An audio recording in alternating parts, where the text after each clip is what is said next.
finger in the hole, and the dude on the other side of the wall is sucking the powder off his fingers. Burns. Listen, have you ever eaten a bag of Doritos? I mean, a whole bag in one sitting. A whole bag in one sitting? No, they're not. No, I've not, because I like them, but I'm not a big Doritos fan. They're not my sort of thing. Have I witnessed people eating a whole bag in one sitting? Yes, sir. Yes, right. Well, and this is the thing, right? And think about it now, when you think of Doritos, we think about how messy you get, because you can't you can't eat one Dorito without going, what do I? Oh yeah. All right, there, I got it. You wipe on your pants. Here's what I want to talk about today. There are things about really good brands. You talk about this a lot, the difference between brand and branding. Yeah. Okay. And the brand is everything that the consumer thinks about your brand. It's all the things that your brand is made up of. It's not the logo. It's not the name, right? Your brand is the sum total of all those emotions. Yes. Exactly. So I think about my kids eating Doritos when they were younger, doing laundry. It was always stripes of orange on pieces of clothing, right? But Doritos has so much more than that. And I want to play, back in 2020 and 2021, they rebranded, or they did a branding campaign where they didn't use the logo. Like at all. Okay. And I know people know this one, but I want to talk about it very specifically. Or the name. Not only they didn't use the name, they didn't use the logo. They leaned heavily into everything that was the brand, to everything that made up that everybody, all the consumers thought about. And they did a great job with this. And it was because, I mean, there's a whole bunch of articles written about how that they thought that it was because of the Gen Z generation that didn't like branding. So they tried to lean into that whole thing. And then they even went even further, where they tried to get people to, or consumers to offer their own marketing, their own advertising strategies. And they're still leaned into it today, where they're letting people even, what are they calling it? Crash the Super Bowl. So they have advertisements created by fans to then the best one's going to get played for the Super Bowl. Anyway, let's play this one, and so everybody knows what we're talking about, or just re-jog their memory. Here we go. The following is a paid message. For a chip so iconic, we don't need to name it. No logos, no gimmicks, just those red and blue bags with the stuff you love in it. Man, you know the brand. It's the three-sided crunch that had you trade your buddies for it if they packed a pack at lunch. No logo, but our name's on the tip of your tongue. Shake it for crumbs when the bag is done. Of that cheesy, spicy, crispy, crunchy flavored packed bodega snack that rhymes with, I need those. But an ad with no logo? It's another level. That rhymes with I need those. I wrote that down on a piece of paper before we had this meeting. I'm sure everybody listening to this who watched that, as soon as they saw that I need those, their brain said Doritos. Doritos. The moment, the most powerful voice in the universe is a voice inside our head. And the moment you get the voice inside the head voluntarily speaking your company name, that there is power. Unbelievably massive power. It's the reason why when we deliver an ad, if you do a little hesitation and the voice says it before it's said, any of those things. Because what people forget is we have 10,000 times more neurons in our brain dedicated to imagination. Yep. So now, as soon as it says that the imagination couldn't help itself, Doritos. And even before that, it was probably saying Doritos. We talk about entertainment, right? We talk about and what drives me crazy is everybody's misjudging the power of this ad. Oh, it's for Gen Zs. Screw all of that. I like it. I'm 1,000 miles from Gen Z.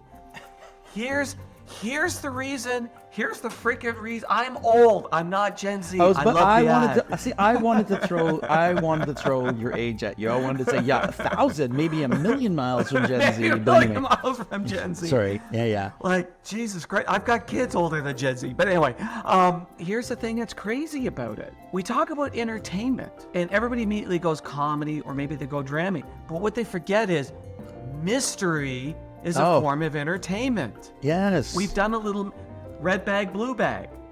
That's a little bit of mystery. And the brain immediately goes, freaking Doritos. I know what the hell that is. Well, those specific colors of bag. I mean, like, Yes. there's more than one red bag, more than one blue bag of chips. But that really deep red or that very royal blue are iconically Doritos.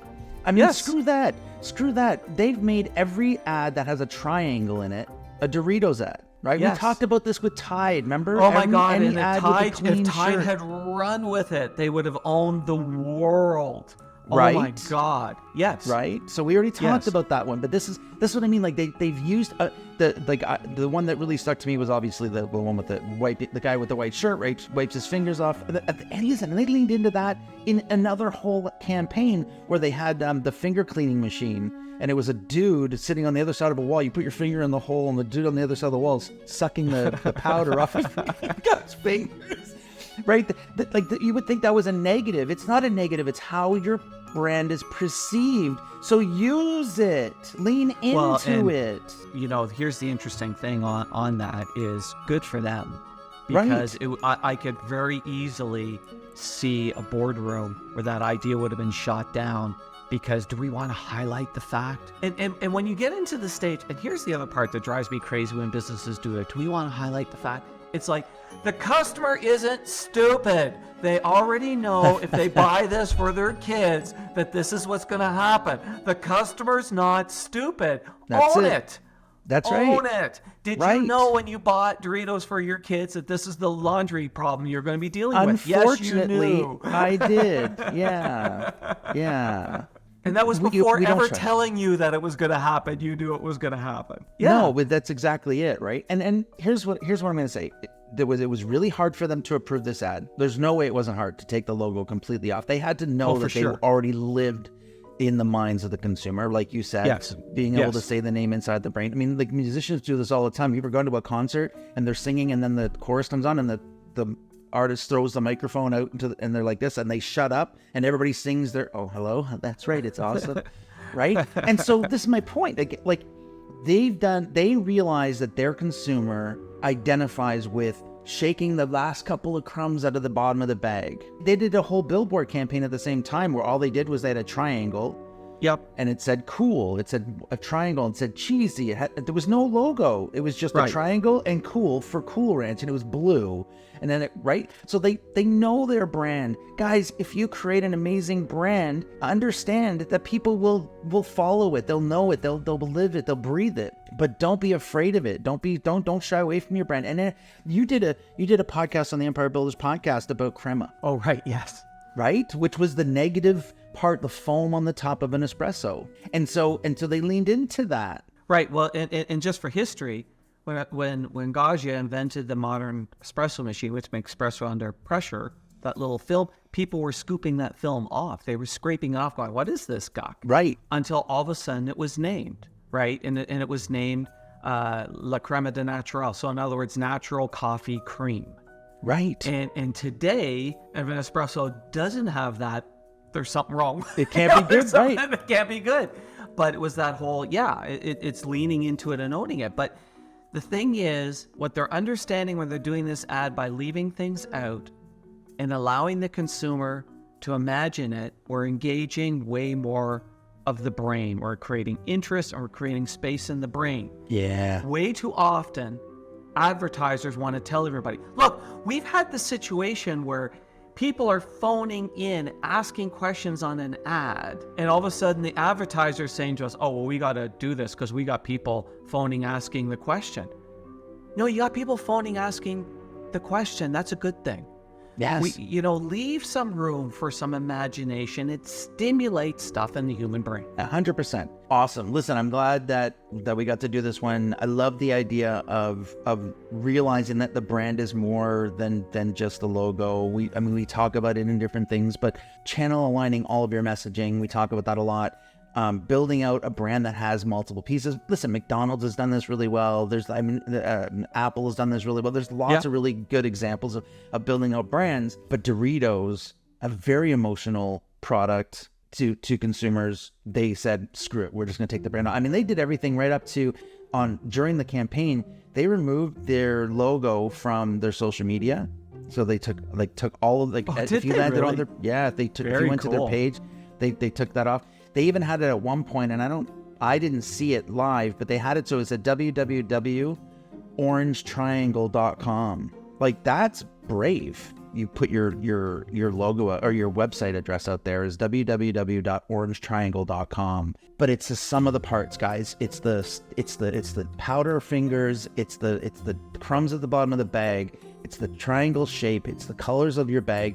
It's the fact that it rhymes with "I need those." Well, and let's just put in perspective for people how big Doritos is. In tortilla chip brands in the United States, Doritos sells 1.14 billion units a year. The next biggest one, Tostitos, is 332 million. So basically, it is almost 4 times the size of the next competitor. If you're sitting there going, well, maybe this doesn't work. No, think about this. These guys are 4 times the size of the next competitor in their space. This works. This one really speaks for itself. I think we're done. Yeah, that's it. That's it. All right. Thanks, everybody. Like, subscribe, comment, all that kind of stuff. We'd love to get some recommendations of other brands you'd like us to talk about, or a specific ad that you think was awesome. That's what we're doing, is breaking down why they're awesome. And if there's one that's really crap, I think we should do a series on bad advertising too. Anyway, guys, thank you so much. Thanks, Steve. Thanks, man. Bye.